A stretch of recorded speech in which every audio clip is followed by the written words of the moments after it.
e depois Interlagos. O autódromo, o kartódromo, vamos preservar o parque continuará aberto ao público, aliás, será reformado, melhorado, colocado em condições de segurança e acessibilidade, mas o autódromo e o kartódromo serão vendidos para que essa arrecadação seja destinada exclusivamente à saúde e educação. Vai continuar havendo Fórmula 1, as outras atividades que lá se realizam e até trazer outras que ainda não estão aqui no Brasil, mas com gestão privada e investimento privado, Rodrigo. Esse que, até porque a gente tem que lembrar aqui que serve tanta gente, né? A comunidade em volta de Interlagos, a pista que foi inaugurada, criada no final dos anos 40, acho que tudo meio que cresceu em volta do bairro pensando no esporte a motor, mas como eu falei no começo, não vive o seu melhor momento hoje, economicamente, né? Na realidade é o seguinte, o Interlagos é um autódromo. Qualquer modelo de gestão que se inventar para ele, a prioridade precisa continuar sendo esporte a motor, para o que ele foi feito, para o que ele foi criado. E continuar atendendo todo esse lado esportivo motorizado dos campeonatos, dos grandes eventos, Fórmula 1 principalmente. E isso, qualquer modelo que seja, isso precisa ser contemplado. Então, qualquer mudança precisa ser muito bem estudada. Eu diria que é um nó de muitas pontas, porque tem muito envolvimento para ser consultado, ser tratado e ser visto para tomar uma iniciativa dessa. Eu não sou contra, mas algumas premissas têm que ser mantidas. Que a gente está trazendo, inclusive, aqui o Everaldo Júnior, que fez parte, né, de toda uma transição dessa passagem de ser totalmente público para um modelo que a gente tem de gestão, que tem a SP Tours no comando, como o Chico Rosa falou, para fazer com que a gestão seja mais rápida, para ter as reformas acontecendo, para receber Fórmula 1, ou seja, agilizar o processo. O que você acha, Júnior? Você acha que é uma gestão mista ou tem que ser privado para a coisa andar mesmo? Boa noite. Boa noite, Celso, Edu, Chico. Celso, essa é uma discussão muito antiga, né? Mas, mas que volta agora, né? Com cada vez mais força. E dá até por causa desse asterisco lá no calendário. E por que volta agora? É um espaço público. Nós estamos falando ali de 1.100.000 metros quadrados numa área nobre da cidade e que custa muito caro para manter. Toda vez que um novo prefeito chega, que há uma discussão de eleição, essas coisas todas, se preocupa com saúde, educação, aquelas coisas todas. Que efetivamente são prioridades na que vida é da efetivamente cidade, prioridade, né? E é a preocupação de um prefeito, de um gestor, né? E o nosso atual prefeito eleito se apresentou como um gestor aí. Aí ele se depara com o autódromo de Interlagos, que aparentemente é um esporte para rico, porque se olha para um carro de corrida, um piloto vestindo um capacete, o que as pessoas imaginam, o que elas enxergam ali? Coisa de rico. Coisa de rico, né? O que muitas vezes as pessoas não se dão conta é que atrás daquilo existe uma cadeia imensa de serviços que são gerados, de empregos que são gerados, né? Nós tínhamos uma época, eu e o Chico trabalhamos num estudo que foi feito para Interlagos, e isso já faz mais de 10 anos, foi 2002 provavelmente, e que ali em Interlagos gerava-se diretamente mais de 35.000 empregos que dependiam daquela situação toda. Então como é que você lida com isso? Um espaço que é público, originalmente público, aquilo é um parque municipal, portanto da prefeitura, e que depende de investimento público para se manter aquilo, para uma prática de esporte privado, de recursos e de negócios privados que acontecem ali dentro. Como é que você compatibiliza esses interesses? Essa é a grande dificuldade. Você tem que buscar exemplos que acontecem no mundo afora. Como é que esses autódromos se mantêm, né? De verdade, aqui no Brasil, qual é o único autódromo que a gente tem com excelência de qualidade? Com respeito a todos os outros autódromos maravilhosos que a gente sabe que existem, mas efetivamente, qual é o único autódromo que tem esse grau de nível A, de segurança máxima por parte da FIA, com os investimentos que são colocados lá ano a ano? É só Interlagos. Só Interlagos.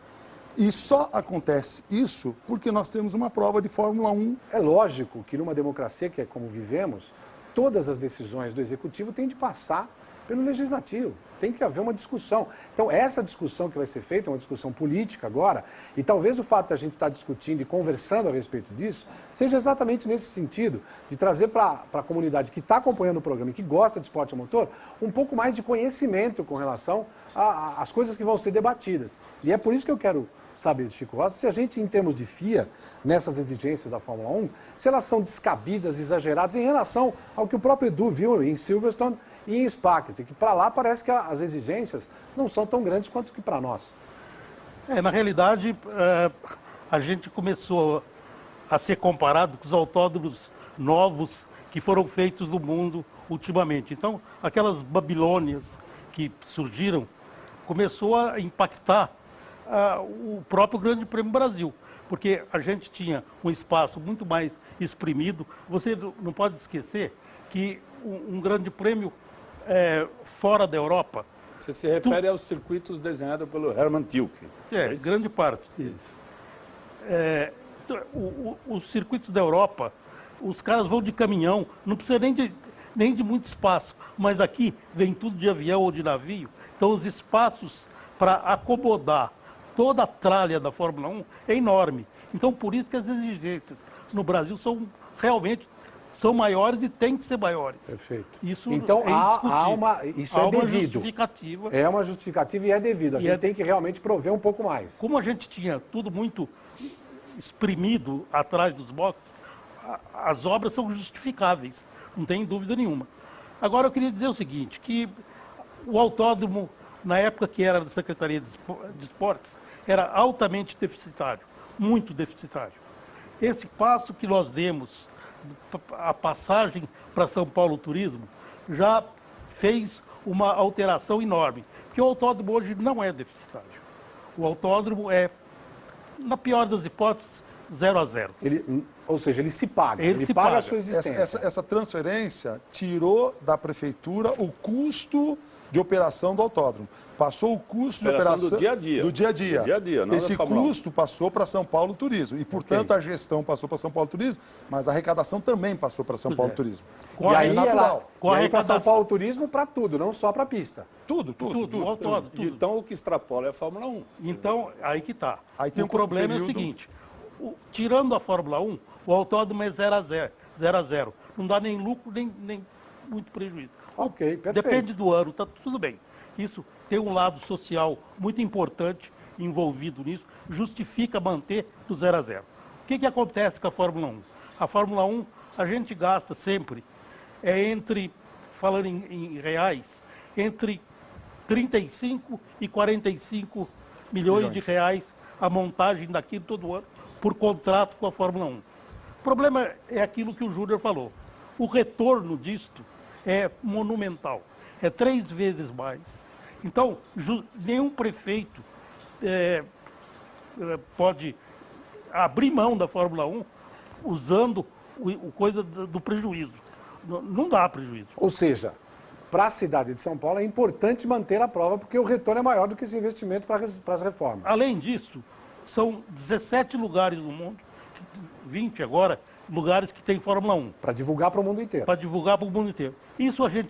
Esse retorno em ISS, em ocupação de hotéis, tudo que acontece durante o período da Fórmula 1, todo esse retorno, nunca ninguém computou a imagem que é transferida de São Paulo para fora. Porque a geração de notícias ou de reportagens que são feitas durante aquela semana da Fórmula 1 espalha para o mundo inteiro.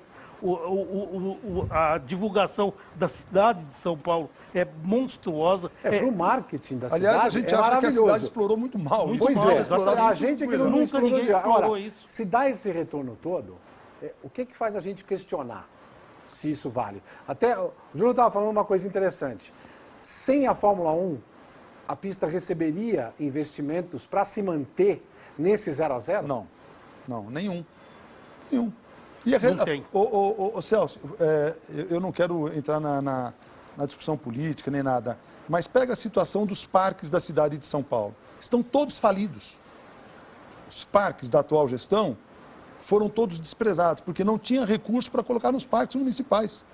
Imagina um parque como o Autódromo de Interlagos, para a prática de automobilismo, tendo 1.100.000 metros, cortando grama, 14 pontos de segurança, você tendo que ter segurança, guarda. Imagina o custo disso tudo, limpeza. Quem é que vai bancar isso?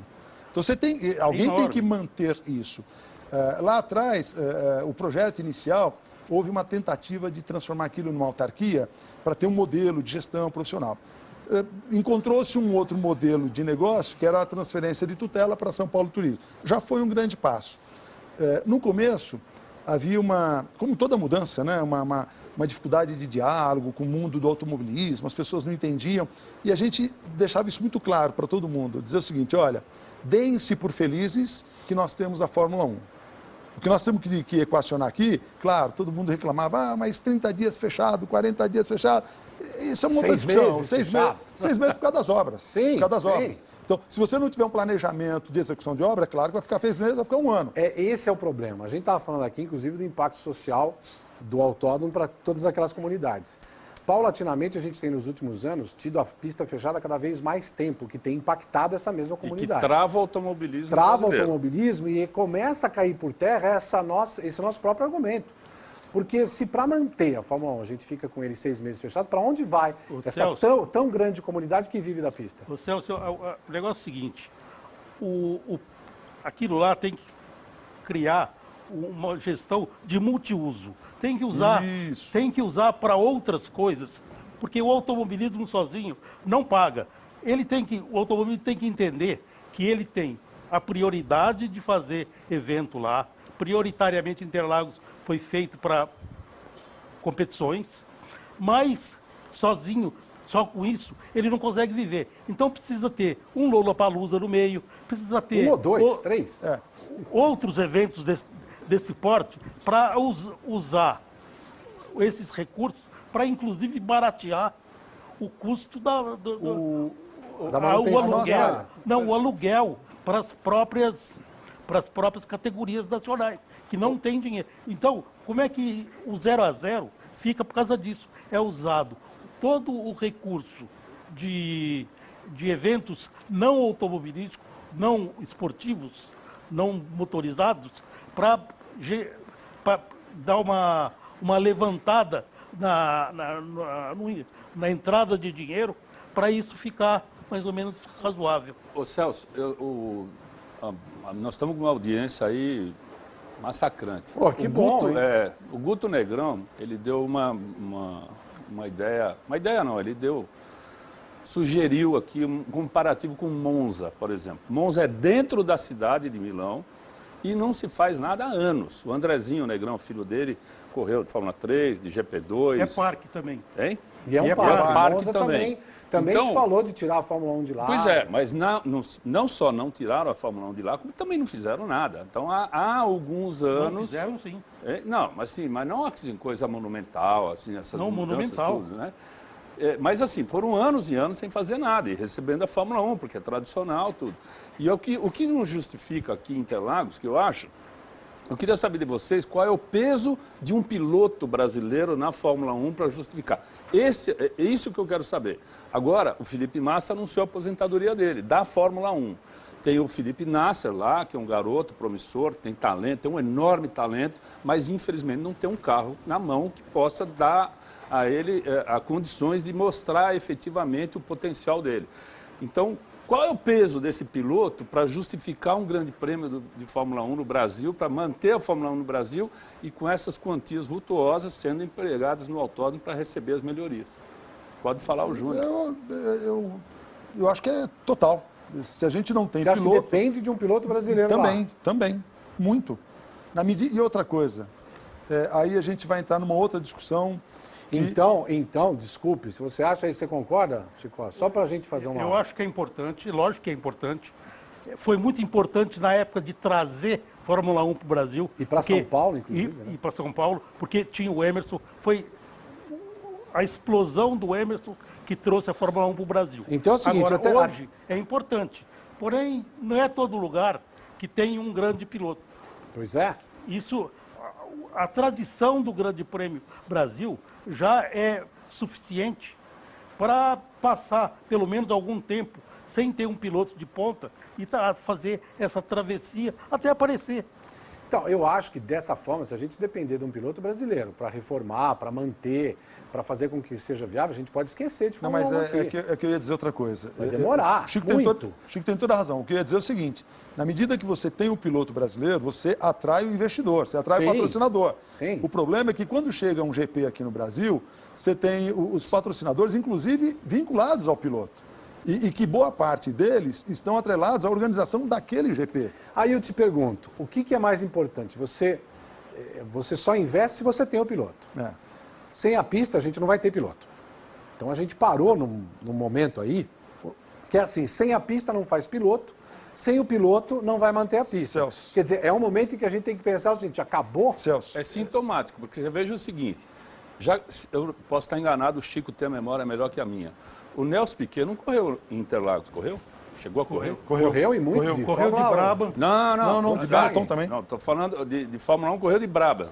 Não. Super V. No final da Super carreira V. dele. Não, Super V, estou falando Fórmula 1. Não, no final da Porque carreira não a época áurea do Nelson Não. foi em Jacarepaguá. É. Né? Então, mas, a ele- época mas também a carreira do Nelson os- foi intermediária. Não, eu sei. E se dependeu a presença de um Veja brasileiro, onde eu quero foi o chegar. Emerson Tudo bem. para Veja, Interlagos. não é isso. no começo. Esquece o Emerson. O Emerson foi o grande precursor, trouxe a Fórmula 1 para o Brasil, para Interlagos. Não.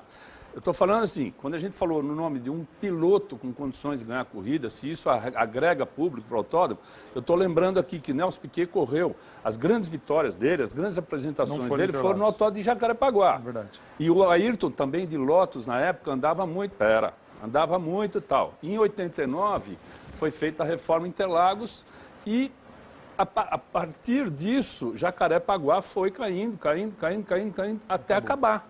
Então, aí você Então, vê como são as Veja a coisas. importância do piloto A na importância Fórmula 1 do no piloto e Brasil. dos pilotos. Quer dizer, enquanto Dos- a gente tinha mais de um piloto e mais gente interessada no automobilismo, a gente chegou a ter duas pistas disputando o Rio-São Paulo para saber quem sediava a Fórmula 1. Nunca se pensou em fazer 2 eventos no Brasil, mas a gente naquela época até teria condições. 74 foi inaugurado o Brasília em função da qualidade do piloto Emerson Fittipaldi e do investimento que foi feito. E, de novo, se a gente criou essas pistas e manteve a Fórmula 1 aqui, por causa do Desses talento pilotos, desses exatamente. pilotos, estamos ferrados daqui Estamos para frente, ferrados, porque sem não tem dúvida nenhuma. O piloto. próximo piloto é o Pedro Piquet, que tem 17 anos de idade. Não vai demorar. Tá na Fórmula 3, vai Celso. demorar Até muito. lá fecha Interlagos, é Exatamente. isso. Eu só queria colocar uma situação aqui que me parece que é bastante pontual. Além dessas, eu falar de piloto aqui, enfim, mas além disso, nós temos um prefeito eleito que disse em todos os momentos da campanha, assim, eu vou vender o autódromo Isso, de Interlagos. É isso aí. E isso me parece bastante importante de ser discutido agora. E ser explicado. E ser explicado. Eu tenho uma dúvida. Nós Assim, temos 30 segundos, mas eu acho que você vai repetir. Se a Câmara não aprovar, não anda Então, isso. assim, tenho uma dúvida. Primeiro, qual é o modelo de negócio que ele fala? É vender o autódromo ou é concessão? Porque vender significa dizer o seguinte, eu vou vender, vou pegar os recursos, resultado daquele negócio e investir em saúde e educação, que foi o que ele falou, que me parece razoável. Mas na medida que ele vende, prioritário para a cidade ele de dá São o Paulo. direito de quem comprou fazer o que quiser com o autódromo. A concessão foi dada para o A Nelson cons- Piquet em Brasília. A concessão é Uma diferente. A contrapartida da concessão vem num modelo de negócio diferente. Então, eu acho que essa discussão ela é importante nesse momento. É a gente tentar entender melhor que tipo de negócio o atual prefeito eleito pensa para o autódromo Interlagos. Porque senão, de verdade, aí a gente acaba Sabe o com... que é legal? A gente tem até o próximo prefeito assumir, o Dória assumir, a gente tem um trabalho que vai ser feito de transição. E nós aqui, claro, vamos buscar nessa equipe de transição qual seria esse modelo de negócio. A única coisa que a gente tem certeza é que para qualquer modificação em alguma coisa pública, como é o caso de Interlagos, você tem que passar pela Câmara. A discussão é essa, e se você sabe em quem você votou, no caso aqui de São Paulo, procure o seu vereador para você saber também as ideias dele. A gente vai fazer o último intervalo aqui no nosso Supermotor. Quando a gente voltar, a gente vai falar até de esporte a motor de 2 rodas, porque o César Barros está aqui, ó, tá aqui esperando para poder falar, porque nós tivemos um bocado de coisa acontecendo, até mesmo no Mundial de Superbike. Até já.